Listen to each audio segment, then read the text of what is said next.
ಎಲ್ಲರಿಗೂ ನಮಸ್ಕಾರ. ನಮ್ಮ ಚಾನಲ್ಗೆ ಹೃತ್ಪೂರ್ವಕ ಸ್ವಾಗತ. ಇಂದು ನಾವು ವೃಶ್ಚಿಕ ರಾಶಿಯ ಬಗ್ಗೆ ಬಹಳ ಮುಖ್ಯವಾದ ವಿಷಯಗಳನ್ನು ತಿಳಿದುಕೊಳ್ಳಲಿದ್ದೇವೆ.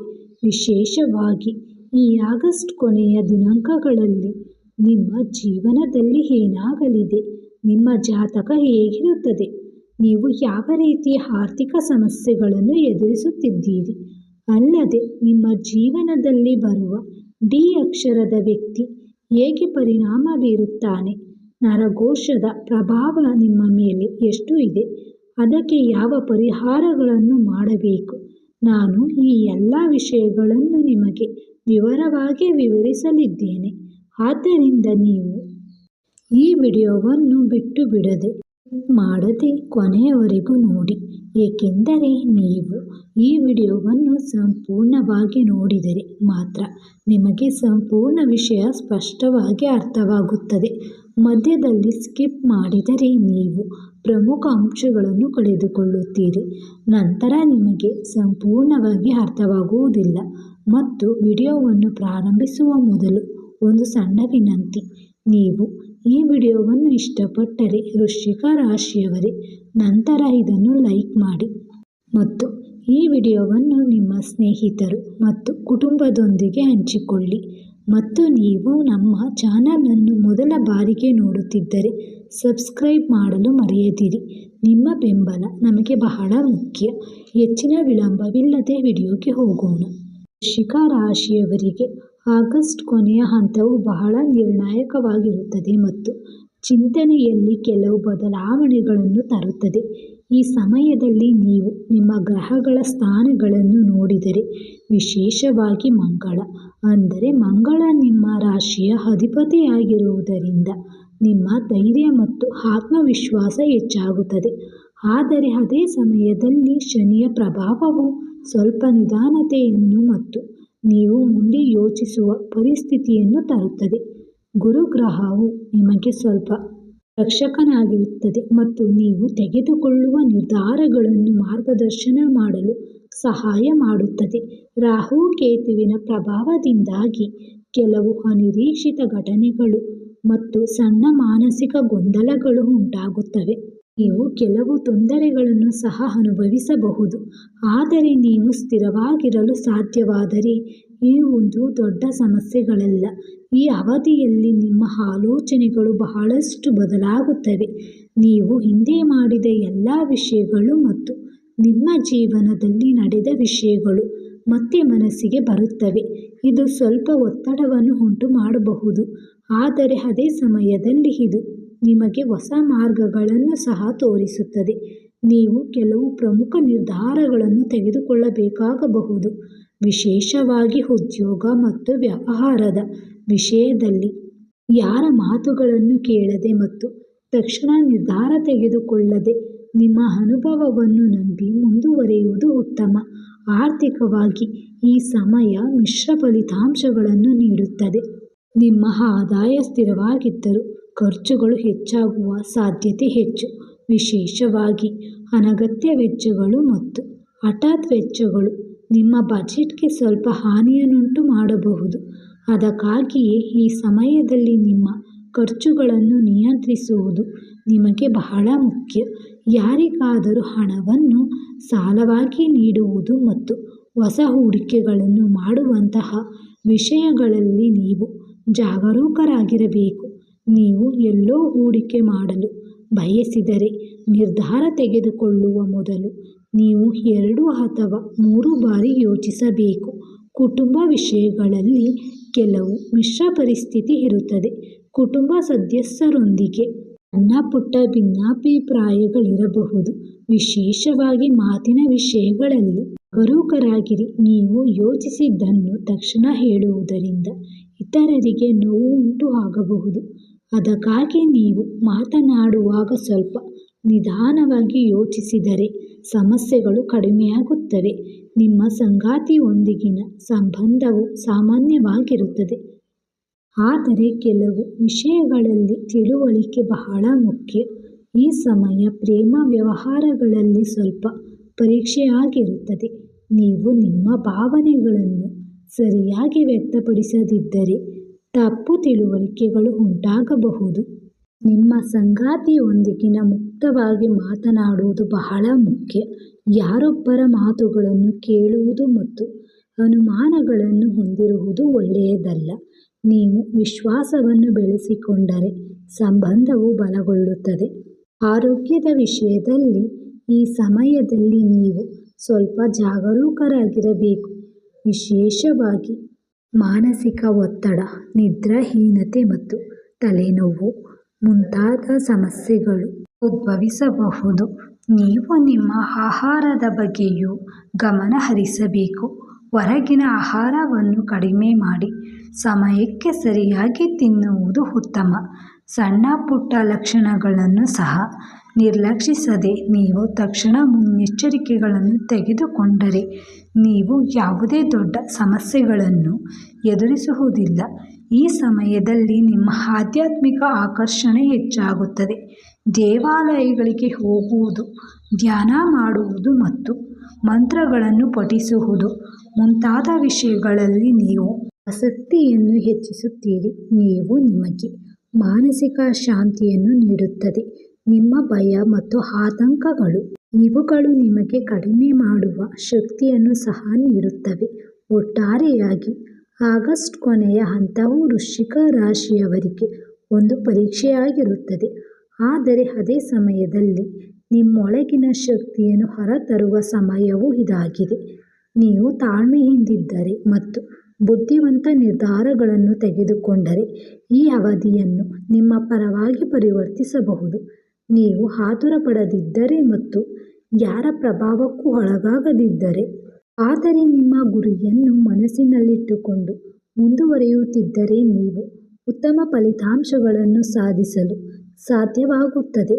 ಡಿ ಅಕ್ಷರವನ್ನು ಹೊಂದಿರುವ ವ್ಯಕ್ತಿಯು ವೃಶ್ಚಿಕ ರಾಶಿಯವರ ಜೀವನವನ್ನು ಪ್ರವೇಶಿಸಿದ್ದಾರೆ ಮತ್ತು ಅದು ಸಾಮಾನ್ಯ ಪರಿಚಯಸ್ಥರಲ್ಲ ಎಂದು ಹೇಳಬೇಕು. ಈ ವ್ಯಕ್ತಿಯು ಬದಲಾವಣೆಯು ಒಂದು ಮಹತ್ವದ ತಿರುವು ತರುವ ಸಾಧ್ಯತೆ ಹೆಚ್ಚು. ಆರಂಭದಲ್ಲಿ ಈ ವ್ಯಕ್ತಿಯು ನಿಮಗೆ ತುಂಬ ಹತ್ತಿರದಲ್ಲಿ ಕಾಣುತ್ತಾನೆ. ನೀವು ಹೇಳುತ್ತಿರುವುದನ್ನು ಅರ್ಥ ಮಾಡಿಕೊಳ್ಳುವ ವ್ಯಕ್ತಿಯಂತೆ ಅವನು ಕಾಣುತ್ತಾನೆ. ಅವನು ನಿಮ್ಮಲ್ಲಿರುವ ಭಾವನೆಗಳನ್ನು ಹೊರತರುವ ಮತ್ತು ನಿಮ್ಮ ಮನಸ್ಸನ್ನು ಅರ್ಥ ಮಾಡಿಕೊಳ್ಳುವ ರೀತಿಯಲ್ಲಿ ವರ್ತಿಸುತ್ತಾನೆ. ಅದಕ್ಕಾಗಿಯೇ ನೀವು ಈ ವ್ಯಕ್ತಿಯ ಮೇಲೆ ಬೇಗನೆ ನಂಬಿಕೆಯನ್ನು ಬೆಳೆಸಿಕೊಳ್ಳುತ್ತೀರಿ. ಆದರೆ ಇಲ್ಲಿ ನೀವು ಸ್ವಲ್ಪ ಜಾಗರೂಕರಾಗಿರಬೇಕು. ನೀವು ಈ ಡಿ ವ್ಯಕ್ತಿಯ ಸ್ವಭಾವವನ್ನು ನೋಡಿದರೆ ಅವನು ಹೊರಗೆ ತುಂಬ ಆಕರ್ಷಕ ಮತ್ತು ವಿಶ್ವಾಸಾರ್ಹವಾಗಿ ಕಾಣಿಸಿಕೊಳ್ಳುತ್ತಾನೆ. ಆದರೆ ಒಳಗೆ ಅವನು ತುಂಬ ಚಿಂತನಾಶೀಲ ಮತ್ತು ಸ್ವಲ್ಪ ಸ್ವಾರ್ಥಿಯಾಗಿರಬಹುದು. ಅವನು ನಿಮ್ಮ ಜೀವನದಲ್ಲಿ ಬಂದ ನಂತರ ನೀವು ತೆಗೆದುಕೊಳ್ಳುವ ನಿರ್ಧಾರಗಳ ಮೇಲೆ ಅವರ ಪ್ರಭಾವ ಹೆಚ್ಚು. ನೀವು ಮಾಡುವ ಎಲ್ಲದರ ಬಗ್ಗೆಯೂ ನೀವು ಅವರ ಅಭಿಪ್ರಾಯಗಳನ್ನು ತೆಗೆದುಕೊಳ್ಳುತ್ತೀರಿ ಎಂದು ತೋರುತ್ತದೆ. ಇದು ಸ್ವಲ್ಪ ಒಳ್ಳೆಯದಾದರೂ ನೀವು ಅವರ ಮಾತುಗಳನ್ನು ಸಂಪೂರ್ಣವಾಗಿ ಆಲಿಸಿ ನಿರ್ಧಾರಗಳನ್ನು ತೆಗೆದುಕೊಂಡರೆ ನೀವು ನಿಮ್ಮ ಸ್ವಂತ ಆಲೋಚನೆಗಳನ್ನು ಕಳೆದುಕೊಳ್ಳಬಹುದು.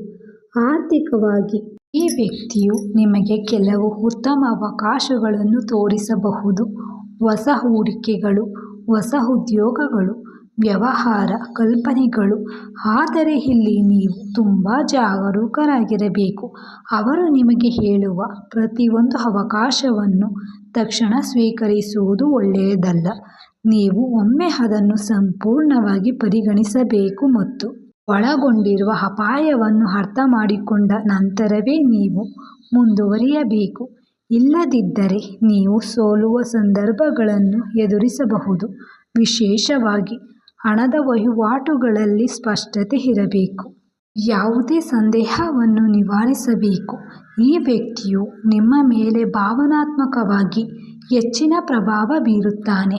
ನೀವು ಅವರೊಂದಿಗೆ ಹೆಚ್ಚು ಸಮಯ ಕಳೆಯಲು ಬಯಸುತ್ತೀರಿ.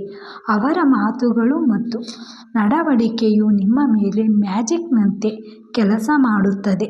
ಆದರೆ ಅದೇ ಸಮಯದಲ್ಲಿ ನೀವು ನಿಮ್ಮ ವ್ಯಕ್ತಿತ್ವವನ್ನು ಕಳೆದುಕೊಳ್ಳಬಾರದು. ನಿಮಗೆ ನಿಮ್ಮ ಮೌಲ್ಯಗಳು ಮತ್ತು ಮಿತಿಗಳಿರಬೇಕು. ಈ ವ್ಯಕ್ತಿ ನಿಮ್ಮ ಜೀವನದಲ್ಲಿ ಬಂದ ಮಾತ್ರಕ್ಕೆ ನೀವು ಸಂಪೂರ್ಣವಾಗಿ ಬದಲಾಗುವುದು ಒಳ್ಳೆಯದಲ್ಲ. ಪ್ರೀತಿ ಅಥವಾ ಮದುವೆ ಸಂಬಂಧದ ವಿಷಯದಲ್ಲಿ ಡಿ ಅಕ್ಷರವನ್ನು ಹೊಂದಿರುವ ಈ ವ್ಯಕ್ತಿಯು ಮೊದಲಿಗೆ ನಿಮಗೆ ತುಂಬ ಸೂಕ್ತ ವ್ಯಕ್ತಿಯಂತೆ ಕಾಣಿಸಬಹುದು. ನಿಮ್ಮ ನಡುವಿನ ಆಕರ್ಷಣೆ ಬಲವಾಗಿರುತ್ತದೆ. ಆದರೆ ಈ ಪ್ರಕ್ರಿಯೆಯಲ್ಲಿ ಕೆಲವು ವಿಷಯಗಳಲ್ಲಿ ವ್ಯತ್ಯಾಸಗಳಿರಬಹುದು. ವಿಶೇಷವಾಗಿ ಭಾವನೆಗಳನ್ನು ಅರ್ಥ ಮಾಡಿಕೊಳ್ಳುವಲ್ಲಿ ಮತ್ತು ವ್ಯಕ್ತಪಡಿಸುವಲ್ಲಿ ಸಮಸ್ಯೆಗಳಿರಬಹುದು. ಅದಕ್ಕಾಗಿಯೇ ನೀವು ಮೊದಲಿನಿಂದಲೂ ಮುಕ್ತವಾಗಿ ಮತ್ತು ಸ್ಪಷ್ಟವಾಗಿ ಮಾತನಾಡುವುದು ಬಹಳ ಮುಖ್ಯ. ಸಣ್ಣ ತಪ್ಪು ತಿಳುವಳಿಕೆ ಇದ್ದರೂ ಅದನ್ನು ತಕ್ಷಣವೇ ತೆರವುಗೊಳಿಸಬೇಕು. ಈ ವ್ಯಕ್ತಿಯ ಪ್ರಭಾವವು ಕುಟುಂಬ ವಿಷಯಗಳಲ್ಲಿಯೂ ಕಂಡುಬರುತ್ತದೆ. ನೀವು ತೆಗೆದುಕೊಳ್ಳುವ ನಿರ್ಧಾರಗಳಲ್ಲಿ ಅವರ ಅಭಿಪ್ರಾಯವು ಹೆಚ್ಚು ಮುಖ್ಯವಾಗಿರುವುದರಿಂದ ಕುಟುಂಬ ಸದಸ್ಯರು ಸ್ವಲ್ಪ ಅತೃಪ್ತಿ ಇರಬಹುದು. ಅದಕ್ಕಾಗಿಯೇ ನೀವು ಸಮತೋಲನವನ್ನು ಕಾಯ್ದುಕೊಳ್ಳಬೇಕು. ಕುಟುಂಬ ಮತ್ತು ಈ ವ್ಯಕ್ತಿಯ ನಡುವೆ ಸಮತೋಲನ ಇರಬೇಕು. ನೀವು ತೆಗೆದುಕೊಳ್ಳಬೇಕಾದ ಪ್ರಮುಖ ಮುನ್ನೆಚ್ಚರಿಕೆಗಳು: ಮೊದಲನೆಯದಾಗಿ, ಯಾರನ್ನು ಬೇಗನೆ ನಂಬಬೇಡಿ. ಎರಡನೆಯದಾಗಿ, ಹಣಕಾಸಿನ ವಿಷಯಗಳಲ್ಲಿ ಸಂಪೂರ್ಣ ಸ್ಪಷ್ಟತೆ ಇರಬೇಕು. ಮೂರನೆಯದಾಗಿ, ನಿಮ್ಮ ವ್ಯಕ್ತಿತ್ವವನ್ನು ಕಳೆದುಕೊಳ್ಳಬೇಡಿ. ನಾಲ್ಕನೆಯದಾಗಿ, ಯಾವುದೇ ನಿರ್ಧಾರ ತೆಗೆದುಕೊಳ್ಳುವ ಮೊದಲು ಒಮ್ಮೆ ಅಲ್ಲ 2 ಬಾರಿ ಯೋಚಿಸಿ. ಐದನೆಯದಾಗಿ, ಭಾವನಾತ್ಮಕವಾಗಿ ಬಲಶಾಲಿಯಾಗಿರಿ. ಯಾರ ಮಾತಿನಿಂದಲೂ ನೀವು ಬದಲಾಗಬಾರದು. ಒಟ್ಟಾರೆಯಾಗಿ, ಡಿ ಅಕ್ಷರವನ್ನು ಹೊಂದಿರುವ ವ್ಯಕ್ತಿ ನಿಮ್ಮ ಜೀವನದಲ್ಲಿ ಪ್ರಮುಖ ಪಾತ್ರ ವಹಿಸುತ್ತಾರೆ. ನಿಮಗೆ ಕೆಲವು ಒಳ್ಳೆಯ ವಿಷಯಗಳನ್ನು ಕಲಿಸುತ್ತಾರೆ. ಅವರು ನಿಮ್ಮಲ್ಲಿರುವ ಶಕ್ತಿಯನ್ನು ಹೊರತರುವಂತೆ ಮಾಡುತ್ತಾರೆ. ಆದರೆ ಅದೇ ಸಮಯದಲ್ಲಿ ನೀವು ಜಾಗರೂಕರಾಗದಿಲ್ಲದಿದ್ದರೆ ಅವರು ಕೆಲವು ಸಮಸ್ಯೆಗಳನ್ನು ಸಹ ತರಬಹುದು. ಆದ್ದರಿಂದ ನೀವು ಬುದ್ಧಿವಂತರು ಮತ್ತು ತಾಳ್ಮೆಯಿಂದಿದ್ದರೆ ನಿಮ್ಮ ಹೃದಯವನ್ನು ಆಲಿಸಿ ಮತ್ತು ಮುಂದುವರಿಯಿರಿ. ಈ ಸಂಬಂಧವು ನಿಮಗೆ ಪ್ರಯೋಜನಕಾರಿಯಾಗಿದೆ. ನೀವು ಇಲ್ಲಿಯವರೆಗೆ ಕೇಳಿರುವ ಎಲ್ಲ ವಿಷಯಗಳನ್ನು ನೀವು ಮನಸ್ಸಿನಲ್ಲಿಟ್ಟುಕೊಂಡರೆ, ಆಗಸ್ಟ್ ಈ ಕೊನೆಯ ಹಂತವು ವೃಶ್ಚಿಕ ರಾಶಿಯವರಿಗೆ ನಿಜವಾಗಿಯೂ ಪರೀಕ್ಷೆಯ ಸಮಯ ಮತ್ತು ಬದಲಾವಣೆಯ ಸಮಯ ಎಂದು ಸ್ಪಷ್ಟವಾಗುತ್ತದೆ. ಒಂದೆಡೆ ನಿಮ್ಮ ಗ್ರಹಗಳ ಸ್ಥಾನಗಳು ನಿಮ್ಮ ಧೈರ್ಯ ಮತ್ತು ದೃಢ ಸಂಕಲ್ಪವನ್ನು ಹೆಚ್ಚಿಸುತ್ತಿವೆ. ಮತ್ತೊಂದೆಡೆ ಕೆಲವು ಗೊಂದಲ ಮತ್ತು ವಿಳಂಬಗಳು ಸಹ ತರುತ್ತಿವೆ. ಈ ಸಮಯದಲ್ಲಿ ನಿಮ್ಮ ಜೀವನದಲ್ಲಿ ಡಿ ಅಕ್ಷರವನ್ನು ಹೊಂದಿರುವ ವ್ಯಕ್ತಿಯು ಪ್ರಮುಖ ಪಾತ್ರ ವಹಿಸುವ ಸಾಧ್ಯತೆ ಇದೆ. ಈ ವ್ಯಕ್ತಿಯು ಕೆಲವು ವಿಷಯಗಳಲ್ಲಿ ಮುಂದುವರಿಯಲು ನಿಮಗೆ ಅವಕಾಶ ನೀಡಬಹುದಾದರೂ ನೀವು ಜಾಗರೂಕರಾಗಿಲ್ಲದಿದ್ದರೆ ನೀವು ಸಣ್ಣ ಸಮಸ್ಯೆಗಳನ್ನು ಸಹ ಎದುರಿಸಬಹುದು. ಈ ಉಲ್ಲೇಖಿಸಬೇಕಾದ ಪ್ರಮುಖ ವಿಷಯವೆಂದರೆ ಸಾರ್ವಜನಿಕ ಭಾಷಣದ ಪರಿಣಾಮ. ಇತ್ತೀಚಿನ ದಿನಗಳಲ್ಲಿ ಸಾರ್ವಜನಿಕ ಭಾಷಣದ ಪರಿಣಾಮವು ನಿಮ್ಮ ಮೇಲೆ ಸ್ವಲ್ಪ ಹೆಚ್ಚಾಗಿದೆ ಎಂಬ ಸೂಚನೆಗಳಿವೆ. ನೀವು ಮಾಡುವ ಕೆಲಸಗಳನ್ನು ಕೊನೆಯ ಕ್ಷಣದಲ್ಲಿ ನಿಲ್ಲಿಸಬಹುದು. ಅನಿರೀಕ್ಷಿತ ಅಡೆತಡೆಗಳು ಇರಬಹುದು ಮತ್ತು ಸಣ್ಣ ವಿಷಯಗಳಲ್ಲಿಯೂ ಸಹ ನೀವು ಭಾವನಾತ್ಮಕವಾಗಿರಬಹುದು. ಹೆಚ್ಚಿದ ಒತ್ತಡ ಇವು ನರಘೋಷದ ಪ್ರಭಾವದ ಲಕ್ಷಣಗಳಾಗಿರಬಹುದು. ನೀವು ಎಷ್ಟೇ ಪ್ರಯತ್ನಿಸಿದರೂ ಫಲಿತಾಂಶಗಳು ವಿಳಂಬವಾಗುತ್ತವೆ. ಇತರರಿಂದ ಸಮಸ್ಯೆಗಳು ಉದ್ಭವಿಸುತ್ತವೆ ಮತ್ತು ನೀವು ತಪ್ಪಾಗಿ ಅರ್ಥೈಸಿಕೊಳ್ಳುವ ಟೀಕೆಗಳನ್ನು ಪಡೆಯುತ್ತೀರಿ. ಇದಕ್ಕಾಗಿ ನೀವು ಕೆಲವು ಪರಿಹಾರಗಳನ್ನು ತೆಗೆದುಕೊಳ್ಳಬೇಕು.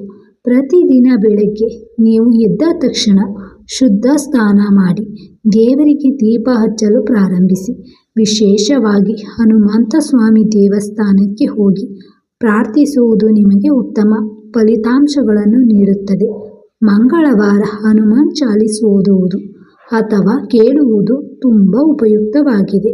ಅಲ್ಲದೆ ಶನಿವಾರ ಶನಿ ದೇವರಿಗೆ ಎಳ್ಳೆಣ್ಣೆಯಿಂದ ದೀಪ ಹಚ್ಚುವುದು, ಉಪ್ಪು ಎಳ್ಳನ್ನು ದಾನ ಮಾಡುವುದು ಒಳ್ಳೆಯದು. ಸಾಧ್ಯವಾದರೆ ಪ್ರತಿ ಶನಿವಾರ ಬಡವರಿಗೆ ಆಹಾರ ನೀಡುವುದು ಸಹ ಉತ್ತಮ ಪರಿಹಾರವಾಗಿದೆ. ನಿಮ್ಮ ಮನೆಯಲ್ಲಿ ನಕಾರಾತ್ಮಕ ಶಕ್ತಿಯನ್ನು ಕಡಿಮೆ ಮಾಡಲು ಪ್ರತಿದಿನ ಸಂಜೆ ಧೂಪದ್ರವ್ಯ ಅಥವಾ ಧೂಪದ್ರವ್ಯವನ್ನು ಸುಡುವ ಅಭ್ಯಾಸವನ್ನು ಮಾಡಿಕೊಳ್ಳಿ. ಗೋಮಯ ಅಥವಾ ಕರ್ಪೂರದಿಂದ ಆರತಿ ಮಾಡುವುದು ಸಹ ಒಳ್ಳೆಯದು. ಅಲ್ಲದೆ ನಿಮ್ಮೊಂದಿಗೆ ಕಪ್ಪು ದಾರ ಅಥವಾ ರುದ್ರಾಕ್ಷಿಯನ್ನು ಧರಿಸುವುದು ಸಹ ನಿಮ್ಮನ್ನು ರಕ್ಷಿಸುತ್ತದೆ. ವಿಶೇಷವಾಗಿ ನೀವು ಹೊರಗೆ ಹೋಗಿ ಹೊಸ ಕಾರ್ಯಗಳನ್ನು ಪ್ರಾರಂಭಿಸಿದಾಗ ಓಂ ನಮಃ ಶಿವಾಯ ಅಥವಾ ಓಂ ಹನುಮಂತಾಯ ನಮಃ ಎಂದು ಮಂತ್ರವನ್ನು ಪಠಿಸುವುದು ಅಭ್ಯಾಸವನ್ನು ಮಾಡಿಕೊಳ್ಳಿ. ಇದು ನಿಮಗೆ ಧೈರ್ಯ ಮತ್ತು ರಕ್ಷಣೆ ಎರಡನ್ನೂ ನೀಡುತ್ತದೆ. ನೀವು ಇನ್ನೊಂದು ಪ್ರಮುಖ ವಿಷಯ ನೆನಪಿಡಿ, ನಿಮ್ಮ ಆಲೋಚನೆಗಳು ಸಕಾರಾತ್ಮಕವಾಗಿರಲಿ. ನೀವು ನರಕೋಶದ ಪ್ರಭಾವದಲ್ಲಿರುವಾಗ ನಿಮ್ಮ ಮನಸ್ಸು ಬೇಗನೆ ನಕಾರಾತ್ಮಕತೆಯ ಕಡೆಗೆ ಹೋಗುತ್ತದೆ. ಅದಕ್ಕಾಗಿಯೇ ನೀವು ನಿಮ್ಮ ಆಲೋಚನೆಗಳನ್ನು ನಿಯಂತ್ರಿಸಬೇಕು. ಒಳ್ಳೆಯ ಕಾರ್ಯಗಳನ್ನು ಮಾಡುವುದು, ಇತರರಿಗೆ ಸಹಾಯ ಮಾಡುವುದು ಮತ್ತು ಹಿರಿಯರಿಂದ ಆಶೀರ್ವಾದ ಪಡೆಯುವುದು ನಿಮಗೆ ಉತ್ತಮ ಫಲಿತಾಂಶಗಳನ್ನು ತರುತ್ತದೆ. ನೀವು ಹೆಚ್ಚು ಸಕಾರಾತ್ಮಕವಾಗಿದ್ದರೆ ಈ ಪರಿಣಾಮವು ಬೇಗ ಕಡಿಮೆಯಾಗುತ್ತದೆ.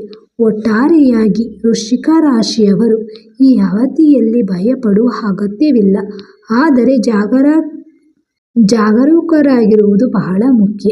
ನೀವು ತಾಳ್ಮೆ ಮತ್ತು ಬುದ್ಧಿವಂತಿಕೆಯಿಂದ ಮುನ್ನಡೆದರೆ ನೀವು ಈ ಎಲ್ಲ ಸಮಸ್ಯೆಗಳನ್ನು ಸುಲಭವಾಗಿ ಎದುರಿಸುತ್ತೀರಿ ಮತ್ತು ಯಶಸ್ಸನ್ನು ಸಾಧಿಸುತ್ತೀರಿ. ಇದನ್ನು ಸಾಧಿಸಬಹುದು. ಈ ಅವಧಿಯನ್ನು ನಿಮ್ಮೊಳಗಿನ ನಿಜವಾದ ಶಕ್ತಿಯನ್ನು ಹೊರತರಲು ಮತ್ತು ನಿಮ್ಮನ್ನು ಬಲಪಡಿಸಲು ಸಮಯವೆಂದು ಪರಿಗಣಿಸಿ. ಈಗ ವಿಡಿಯೋದ ಕೊನೆಯಲ್ಲಿ ಒಂದು ಸಣ್ಣ ವಿನಂತಿ. ಈ ಸಂಪೂರ್ಣ ವಿಡಿಯೋವನ್ನು ನೋಡಿದ ನಂತರ ನಿಮಗೆ ಹೇಗೆ ಅನಿಸುತ್ತಿತು ಎಂಬುದನ್ನು ಕೆಳಗಿನ ಕಾಮೆಂಟ್ ಮಾಡಲು ಮರೆಯದಿರಿ. ನಿಮ್ಮ ಅಭಿಪ್ರಾಯ ನನಗೆ ತುಂಬ ಅಮೂಲ್ಯವಾಗಿದೆ. ನೀವು ವಿಡಿಯೋವನ್ನು ಇಷ್ಟಪಟ್ಟರೆ ಅದನ್ನು ಲೈಕ್ ಮಾಡಿ, ಇದನ್ನು ನಿಮ್ಮ ಸ್ನೇಹಿತರು ಮತ್ತು ಕುಟುಂಬದೊಂದಿಗೆ ಹಂಚಿಕೊಳ್ಳಿ. ನೀವು ಇನ್ನೂ ಹೆಚ್ಚಿನ ಜಾತಕ ವಿಡಿಯೋಗಳನ್ನು ಮತ್ತು ನಿಮ್ಮ ರಾಶಿಚಕ್ರ ಚಿಹ್ನೆಗಳನ್ನು ತಿಳಿದುಕೊಳ್ಳಲು ಬಯಸಿದರೆ ನನ್ನ ಚಾನಲ್ಗೆ ಚಂದಾದಾರರಾಗಲು ಮರೆಯದಿರಿ. ನಿಮ್ಮ ಒಂದೇ ಚಂದಾದಾರಿಕೆಯು ನನಗೆ ಹೆಚ್ಚಿನ ಒಳ್ಳೆಯ ಕೆಲಸಗಳನ್ನು ಮಾಡಲು ಸಹಾಯ ಮಾಡುತ್ತದೆ. ಇದು ನನಗೆ ವಿಡಿಯೋಗಳನ್ನು ಮಾಡಲು ಸ್ಫೂರ್ತಿ ನೀಡುತ್ತದೆ. ಧನ್ಯವಾದಗಳು.